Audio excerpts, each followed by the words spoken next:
Hi. It's Friday night and I felt compelled to come home and record a video about something that I've been thinking about. So earlier this month, I made the decision to quit alcohol for a year. And it's a decision that for the most part has been met with probably the most consistent reaction has been confusion. A lot of people just don't understand. They think it's really weird or really extreme, or perhaps they think that maybe it's sort of something that I think makes me better than other people. There's just been some really strange reactions, some very odd, uncomfortable exchanges. So I wanted to create a video explaining my why, because I believe that your why is the most important thing for living a good life, for living a life that is connected to your purpose. So when we do something, and I've made some notes because I really want to get this right, so bear with me, but when we do something and it's aligned to our values, we feel good. We feel in flow. So that feeling when you've made a decision and you don't even have to think about it. You don't have to think about it because you've already done the soul searching. You've already identified what's important to you and what's what your heart is telling you to do. So when you're in a position where you have to make that decision, you don't even have to sort of do that mental process, because you can listen to your gut. And you can do that because you're coming from a place of knowing what is right for you. And you're doing that regardless of what others think about it. And that is wholehearted living. That's living your purpose, and that's connecting to your ikigai.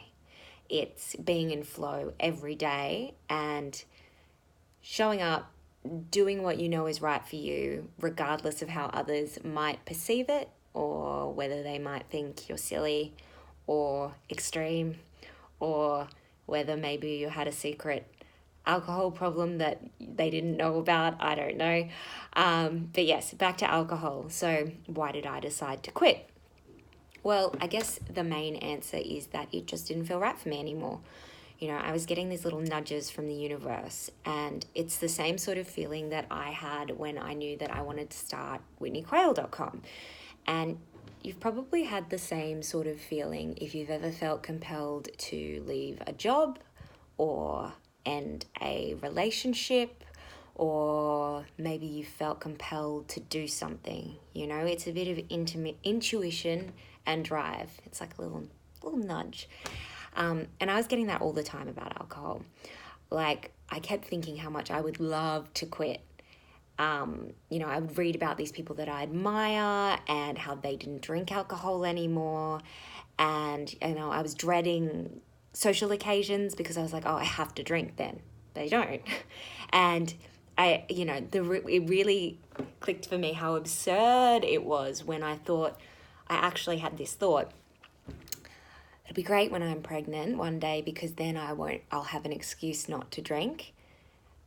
Like, how ridiculous is that?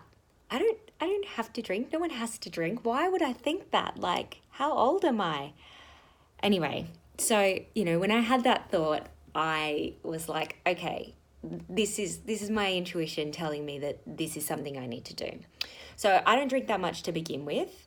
But when I do have even just a couple of wines, I feel jittery. I feel like really, I don't like, people have wines and they relax me. I get worked up. And when I was younger, that was fun because you go out and you party. But when you're older, people want to have a wine to unwind. And, I don't get up and dance on tables, but I don't feel that like relaxation that I think other people feel. So it doesn't sit with me very well. But I think the key thing for me is the feelings the next day. So the day after drinking for me is just never fun. As someone who has struggled with anxiety and depression for many years, the majority of my life, a hangover for me is just like tenfold. It's usually I will wake up and my heart racing, and this is even after just a few drinks, and I'll feel super anxious. And I'm not just talking like a little bit nervous. I'm talking about like feeling trapped in your body is like a prison, and you're trapped in there while your nervous system is just having a complete meltdown. And it is the worst feeling in the world that I would not wish on anyone. Post-drinking anxiety is just, it's a thing, and it's awful.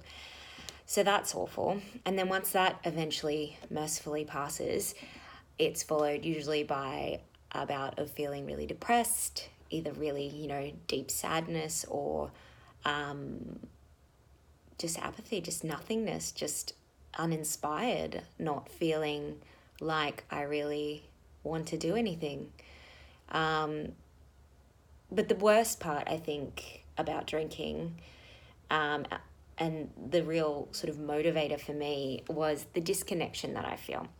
So ever since I took the plunge and launched my website and my business, and identified that I really want to help women discover their purpose using mindfulness techniques, and I've started building that out and growing that, I feel so good. I feel so connected to my purpose, to what I'm meant to be doing.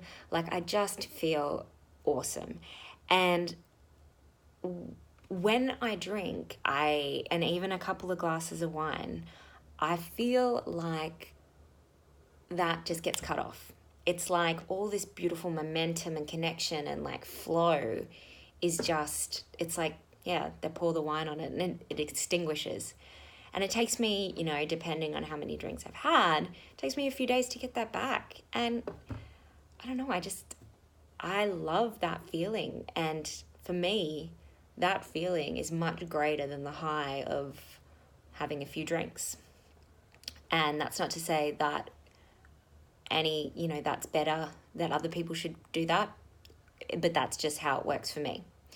So what I wanted to talk about was, I've been feeling this way for a long time, so why did it take me this long to quit? And there were 3 things that I kind of like, through journaling, I was able to really break down and understand. So the first one was, I'd aligned alcohol to the things that bring me joy.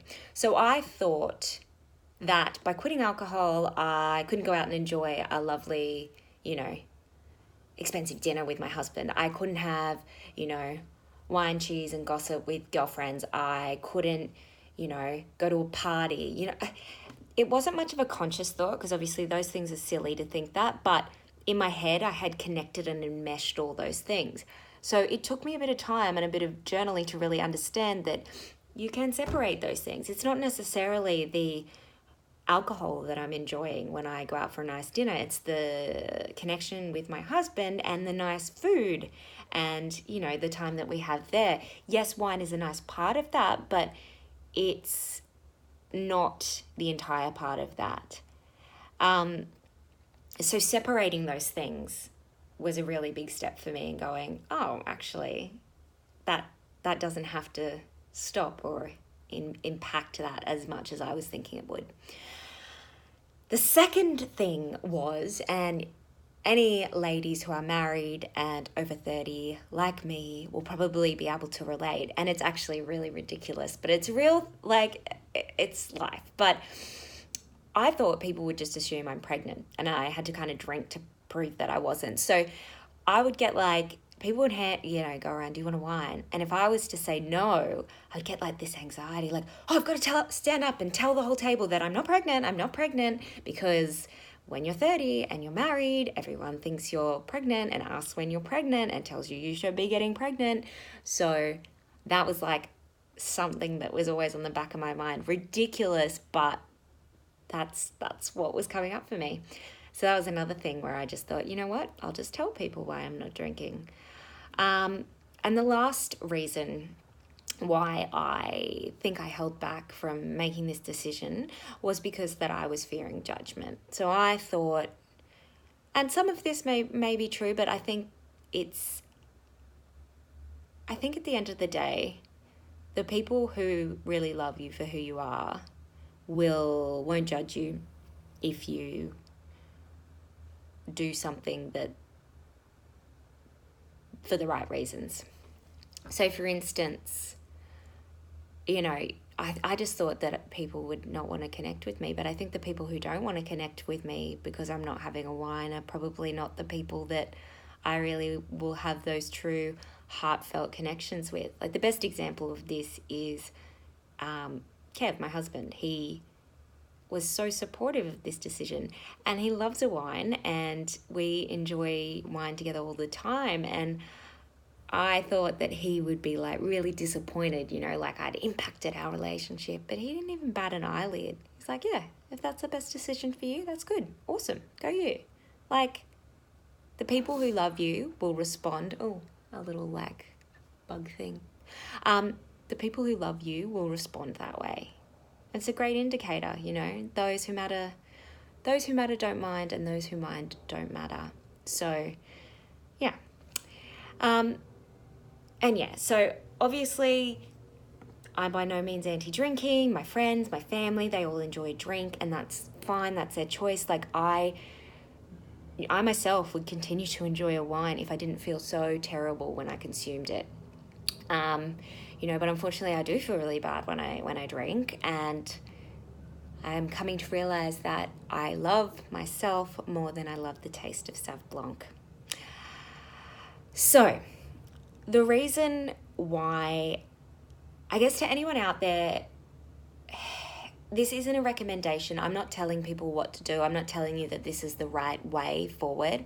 But what I am saying, and what I do want to achieve from posting this video, is if there are other people out there like me who are getting that nudge, who there's something in your life that just doesn't feel right, it isn't serving you anymore, and maybe it isn't alcohol, maybe it's cigarettes, maybe it's junk food, maybe it's toxic people, toxic friends. I just want you to take the time to listen to your inner wisdom, because it's not going to lead you astray. And even if it is hard, things that are hard are usually worth it. And you know better than you.